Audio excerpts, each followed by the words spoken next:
We worry about so many things: debt, safety, time, money, our children, our health. Sometimes we even worry about how much we worry. We worry so much that we can't sleep at night. Do you know what I'm talking about? In Luke 10, Jesus visits the house of Mary and Martha. And while Mary was sitting at the feet of Jesus, listening to him talk, Martha was in the kitchen doing all the preparations. And Martha began to get worried because she was stuck doing everything herself. And so she came and complained to Jesus. Verse 40 says, "She came up to him and said, 'Lord, do you not care that my sister has left me to do all the serving alone? Then tell her to help me.'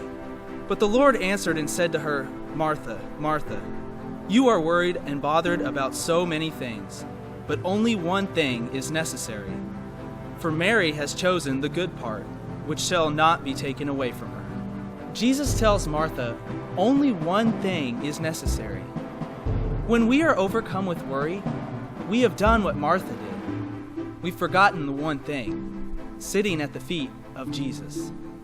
But we so often put our trust in other things that when they don't work out the way we want them to, we start to worry. And we become afraid because we're so focused on our own agenda. And when something gets off track, we can't handle it because we've lost control.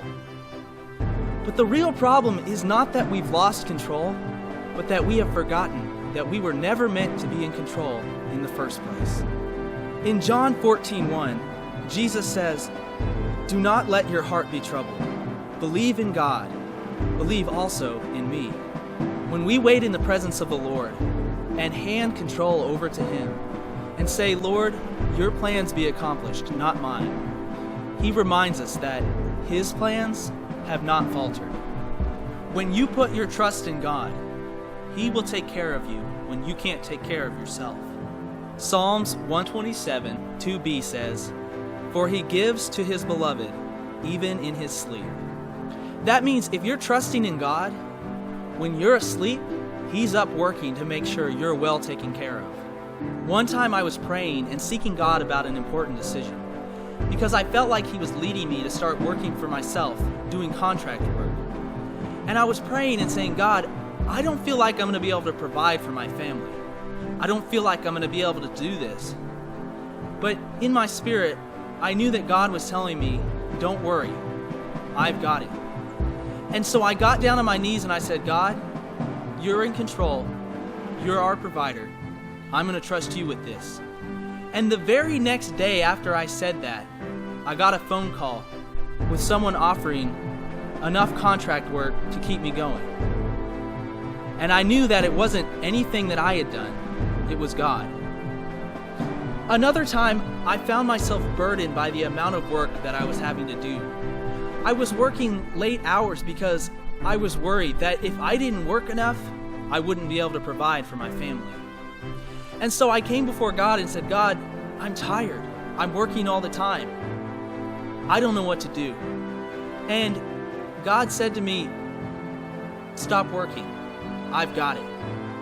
And I said, "Stop working. I can't do that or else there won't be enough. I won't be able to provide." But God again said, "Stop working. I've got it." And so I took off work an hour early that day. And as soon as I took work off, I went outside and I checked the mail. And in the mailbox was a random check for $500 that I could never have predicted. And I knew that it was God that was providing for us. I'm not telling you that God doesn't want you to work. I'm telling you He doesn't want you to worry. Jesus reminds us of the most important thing. And if you will begin to seek this one thing first, you will see your problems from His perspective and not your own. I bet if an all-powerful, loving God looked down at the issues in your life, He would say, "This is what all the fuss is about? Really? I can handle that. Don't worry." Isaiah 40:31a says, "Yet those who wait for the Lord will gain new strength. They will mount up with wings like eagles."